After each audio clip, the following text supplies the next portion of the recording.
I played the helpless wife while my cheating husband had no idea I owned a multi-million-dollar business. The sound of my husband's laughter echoing through the courtroom as he signed our divorce papers should have broken my heart, but instead it filled me with anticipation for what was about to happen next. David had spent 6 years treating me like an incompetent small-town girl who was lucky to have married into his wealthy Boston family, never suspecting that while he was cheating with his law firm colleague, I'd been quietly building a financial empire worth more than his entire family's generational wealth. The judge was about to read my financial disclosure statement aloud, and I couldn't wait to watch that arrogant smirk disappear from his face when he realized exactly who he'd been underestimating all these years. I'd grown up in rural Vermont where my parents ran a small organic farm and taught me that hard work and smart money management were the keys to real independence, values that seemed quaint and old-fashioned to David when we first met at Harvard Business School 7 years ago. He was everything I thought I wanted in a partner back then. Brilliant, ambitious, devastatingly handsome, and connected to Boston's most influential legal families through generations of successful attorneys and judges. "You have potential, but you need refinement," were his first words to me after approaching my study table in the library, a statement I interpreted as romantic interest rather than the condescending red flag it actually represented. Our whirlwind courtship involved expensive restaurants I'd never heard of, weekend trips to Martha's Vineyard, and introductions to a social circle where my target wardrobe and practical Midwest sensibilities were constantly being subtly corrected and improved upon. David seemed genuinely charmed by what he called my authentic simplicity, though he made it clear that certain adjustments would be necessary if I wanted to fit into his world long-term. He criticized my choice of friends as intellectually limiting, suggested I needed a more sophisticated hairstyle, and frequently reminded me that my accounting degree was perfectly adequate for someone from your background, but not impressive enough for his family's expectations. The proposal came during our graduation weekend at an exclusive Cape Cod resort, complete with a photographer he'd hired to capture the moment, and a ring that cost more than my parents' annual farm income. Everything about the evening was perfectly orchestrated for maximum social media impact, from the champagne he'd specially ordered to the strategic placement of our classmates who would witness his romantic gesture. I said yes immediately because I was genuinely in love with him, but also because I felt honored that someone from his social stratum had chosen me despite my humble origins and unremarkable pedigree. Our wedding was an elaborate affair at his family's country club, where I felt like an actress playing a role in someone else's fantasy, rather than a bride celebrating her own special day. David's mother, Charlotte, made subtle digs about the charming rustic touches I'd requested, while his father questioned whether I truly understood the responsibilities that came with bearing the Patterson family name. My parents, overwhelmed by the opulence and formality, seemed as out of place as I felt, though they were too polite to express any discomfort about the obvious class differences on display throughout the weekend. The first year of marriage was a confusing blend of luxury and loneliness as I tried to transform myself into the wife David wanted, while gradually losing touch with the woman I'd always been. He questioned every financial decision I made despite my advanced degree in finance, criticized my choice of friends as suburban and boring, and made increasingly frequent comments about my need to elevate my thinking if I wanted to be taken seriously in his professional and social circles. I found myself apologizing constantly for preferences and opinions that had never been problems before, slowly editing my personality to avoid triggering his disappointment or embarrassment. His controlling behavior became more apparent as we settled into married life in his family's Beacon Hill townhouse,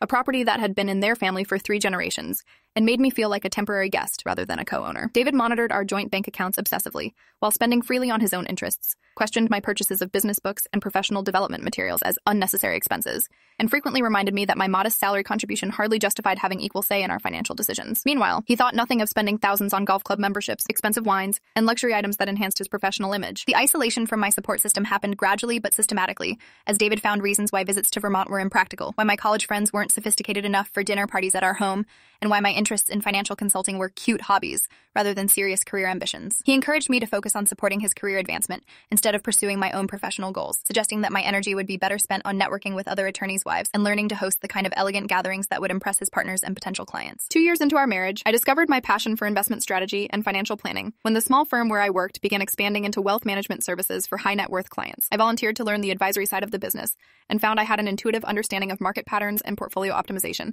that impressed even our most experienced consultants. When I excitedly shared my career breakthrough with David, his response was crushing and dismissive. "Investment advice requires credibility that comes from managing significant assets," he said condescendingly. "Clients want advisors who understand wealth, not someone who grew up on a vegetable farm." That conversation was the turning point that made me realize I needed to build something of my own, not just for financial security, but for my psychological survival in a marriage where my husband viewed me as a project to be improved rather than a partner to be respected. I opened a separate bank account at a different institution and began directing a portion of my paycheck into savings that David knew nothing about, telling myself it was just emergency money while secretly planning something much more ambitious. I started educating myself about entrepreneurship, reading business magazines, taking online courses, and researching the legal requirements for starting my own financial consulting practice. My first breakthrough came when I overheard our neighbor complaining about expensive financial advisors who charged outrageous fees for basic portfolio management services her small business desperately needed. I offered to help her at a fraction of the market rate, explaining that I was building my portfolio and client testimonials while charging less than established firms. The project was successful enough that she referred me to other small business owners in her network, And within 6 months, I had a steady stream of clients who appreciated both my expertise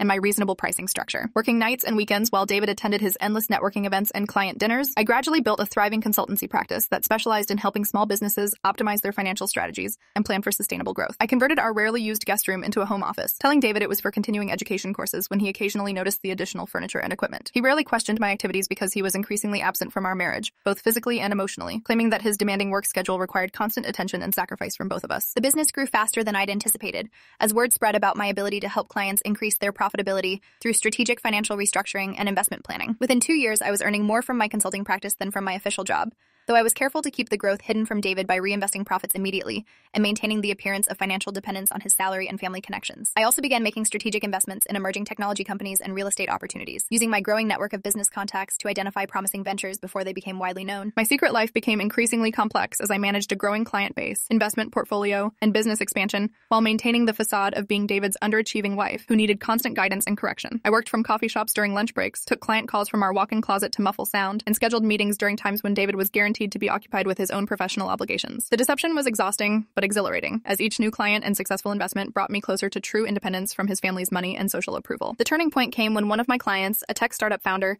credited my financial restructuring plan with helping her secure a major funding round that put her company on track for a potential IPO within 2 years. The success story was featured in several business publications, though I declined to be quoted by name citing privacy concerns, and led to referrals from venture capital firms and angel investors who were impressed by my track record with emerging companies. Through these connections, I began investing in promising startups at the ground floor level, building an investment portfolio that diversified across multiple industries and growth stages. David's infidelity became obvious during our 4th year of marriage when his late client meetings started happening 3 nights per week, and he began coming home smelling of unfamiliar perfume that he claimed came from greeting female colleagues at networking events. Rather than confronting him immediately, I decided to gather evidence while secretly consulting with divorce attorneys about protecting my hidden assets and business interests. I hired a private investigator who quickly confirmed that David was having an affair with Jessica Morrison, a junior associate at his law firm who was young, blonde, and everything his family would consider appropriate for their social circle. The final confrontation happened when I returned home early from a supposed business trip to find David and Jessica together in our bedroom, the same bed where he'd been making love to me just days earlier while planning his future with another woman. His reaction wasn't shame or remorse, but irritation at being caught and confidence that he held all the power in our relationship. "This saves us both the trouble of a difficult conversation," he said calmly while straightening his tie. "I want a divorce, and you'll take what I'm willing to give you, which is more than you had when I met you." His settlement offer was insultingly low, $50,000 and 6 months of temporary support while I got back on my feet and found more suitable housing than our expensive Beacon Hill townhouse. The proposal assumed I had no resources of my own